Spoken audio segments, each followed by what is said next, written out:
Thank you so much for this beautiful anthem. And with the anthem done, I now have the pleasure to invite His Excellency Ambassador Abdoulaye Diop, Staff of the African Union Commission, for the opening remarks and official launch of the policy. Thank you, Mr. Osei, dear Master of Ceremony, and thank you and greetings to everybody. Her Excellency, Mrs. Binta Diop, AU Special Envoy on Women, Peace and Security. Very glad to see you again through virtual means.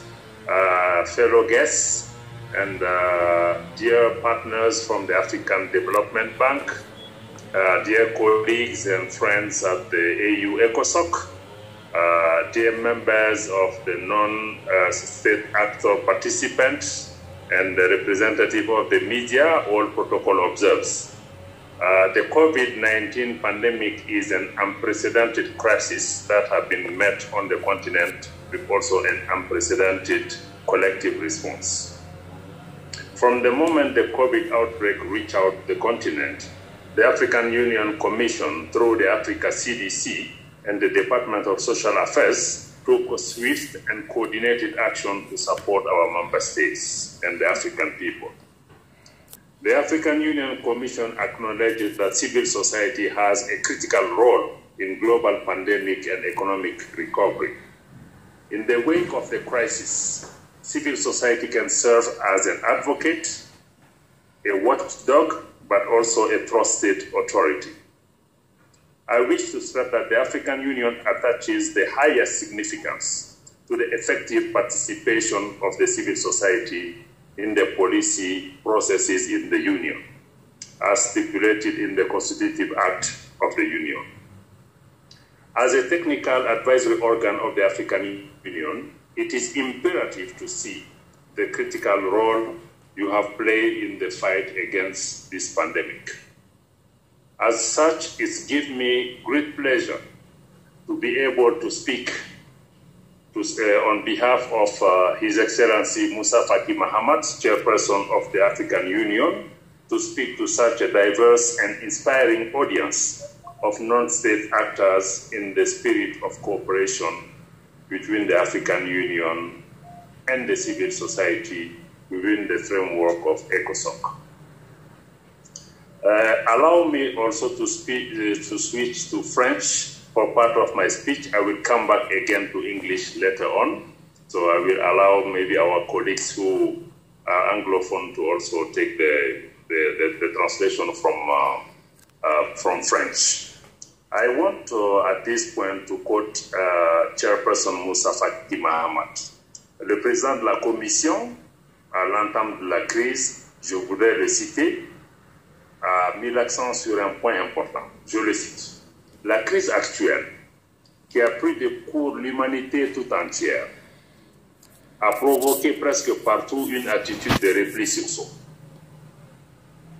L'isolement et le confinement ont pris le pas sur l'ouverture, les échanges et la coopération entre les nations et les continents. Cependant, l'Afrique, elle, a retrouvé ses réflexes naturels de solidarité et de partage. Fin de citation.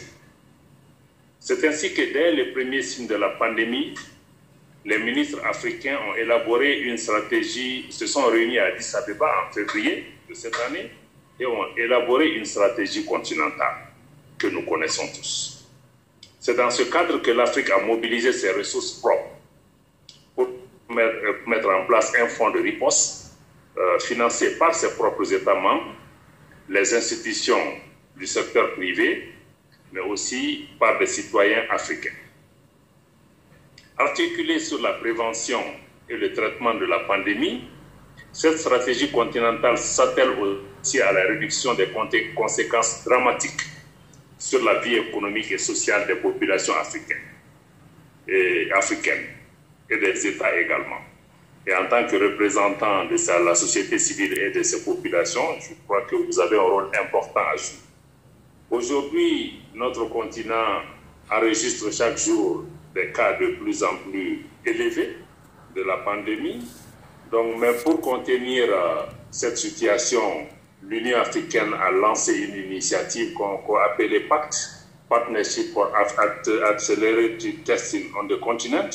Et cette initiative vise à augmenter de façon significative les tests COVID-19 de plus de 20 millions de personnes que nous voudrions tester dans les 3 mois à venir.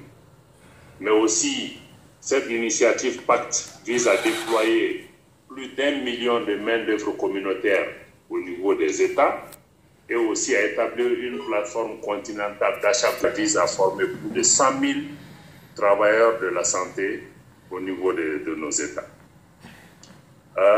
Pour la rencontre de cette journée aussi, je crois que c'est une excellente occasion pour voir à la fois les défis sanitaires, mais aussi les défis socio-économiques auxquels nos pays font face pour peut-être écouter la vision et la compréhension et l'approche de la société civile pour pouvoir apporter une réponse au sein de chacun de nos États, mais aussi une réponse plus globale.